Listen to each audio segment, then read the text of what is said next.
अच्छा, question number 6 है, ओ केंद्रीय किसी वृत्त के ऊपर स्थित ए बिंदु पर खींचे स्पर्शक के ऊपर एक्स कोई एक बिंदु है।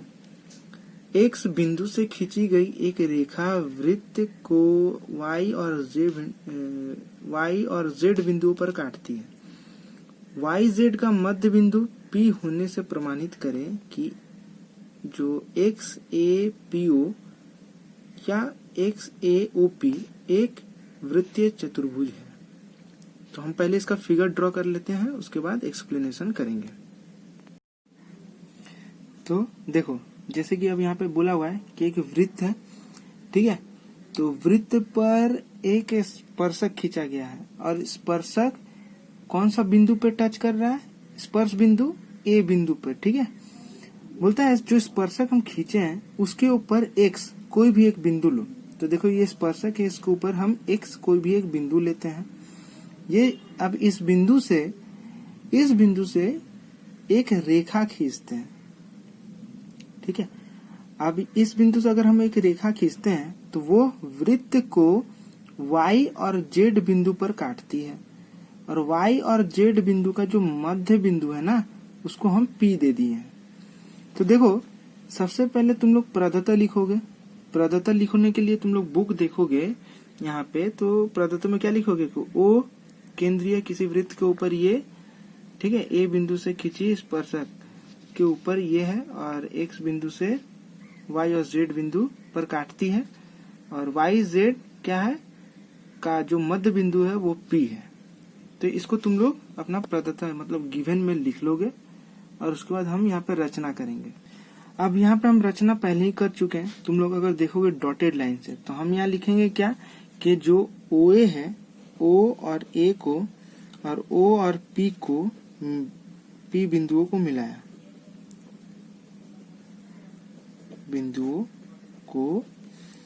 मिलाया, ठीक है। अच्छा, ये हो गया। अब हम यहाँ से प्रमाण शुरू करते हैं। तो जैसा कि अब हम लोग को पता है कि जो वृत्त है, तो वृत्त की कोई भी जीवा, ठीक है, वृत्त की कोई भी जीवा के मध्य बिंदु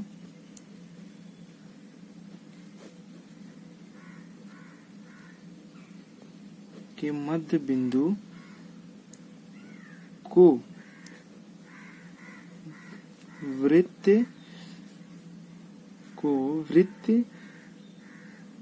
केंद्र से मिलाने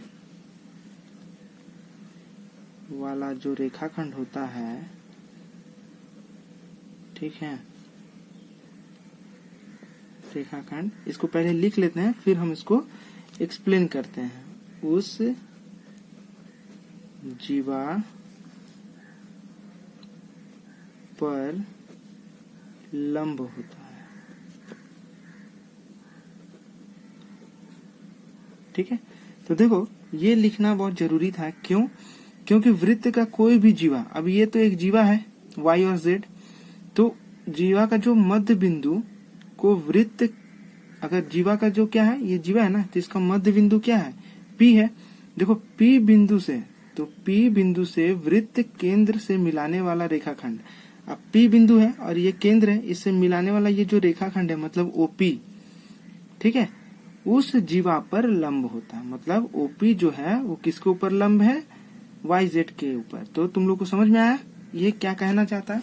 तो अब हम लोग इसको लिख लेंगे यहाँ पे कि इसका मतलब क्या है, OP जो है वो लंब है किसके ऊपर? YZ के ऊपर।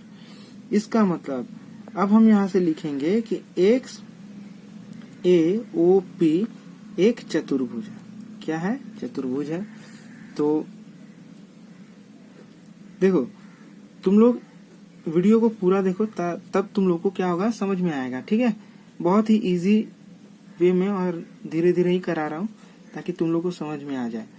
तो अब यहाँ पे हम लिख लिए हैं कि XAOP चतुर्भुज में क्या लिख सकते हैं? हम लिख सकते हैं एक्स बराबर 90 डिग्री। अब ये क्यों लिखे हैं जरा यहाँ तुम देखो, देखो लिखे हैं कि ओ पी एक्स, ठीक है, ओ पी एक्स क्या है, ये 90 डिग्री है, ठीक है। अब ये 90 डिग्री क्यों है? हम लोग अच्छा y भी लिख सकते हैं, कोई दिक्कत नहीं हो, वो x एक ही है। तो ये इसलिए कि हम यहाँ पे रीजन देंगे कि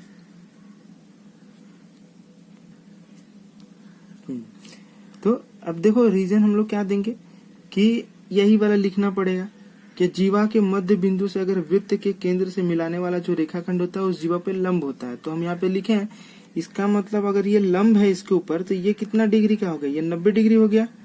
तो हम वही लिखे हैं O P X equal to 90 degree.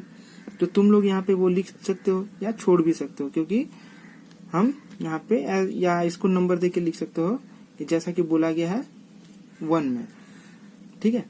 तो अब आते हैं हम लोग फिर लिखेंगे यहाँ से कि एंगल ओ ए एक्स, ठीक है। अब देखो ओ ए एक्स ये बराबर भी होता है 90 डिग्री। अब ये क्यों हो रहा है, ये भी 90 डिग्री बोल रहे हैं हम लोग। क्यों बोल रहे हैं?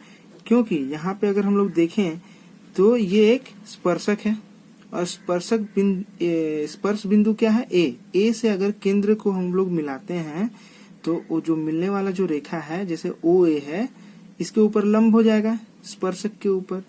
तो हम लोग ये पढ़ चुके हैं इसी चैप्टर में। तो हम लिखेंगे ए बिंदु से क्या हुआ, ए और एक्स, ए एक्स तो हो जाएगा स्पर्शक। तो इससे हम लोग समझ जाएंगे कि वो लंब है। इसका मतलब ये क्या है, एक्स के ऊपर ओ ए जो है एक्स के ऊपर लंब है, लंब का मतलब ये 90 डिग्री हो गया। अब हम लोग यहाँ से लिख सकते हैं कि angle O P X plus angle O A X बराबर 90 प्लस 90, ठीक है। तो 90 प्लस 90 कितना हो गया, 180 डिग्री हो गया। अब हम लोग देख रहे हैं कि इसका जो विपरीत कोण है ना, ठीक है, ये क्या हो गया, 90 डिग्री हो गया। तो हम लोग यहाँ से बोल सकते हैं, तुम लोग यहाँ पे लिखोगे, ठीक है, कि अर्थात नहीं, देयरफॉर यहाँ पे एक्स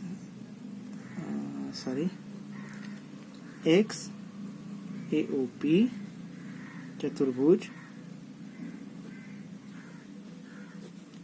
ठीक है, कि विपरीत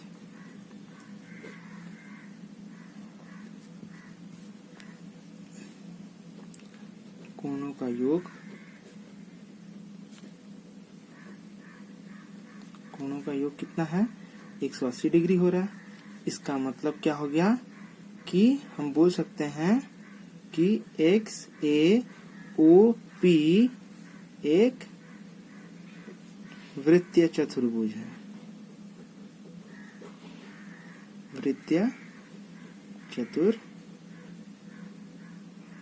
है, ठीक है। तो आई होप कि तुम लोग को ये प्रूफ समझ में आया होगा, ठीक है।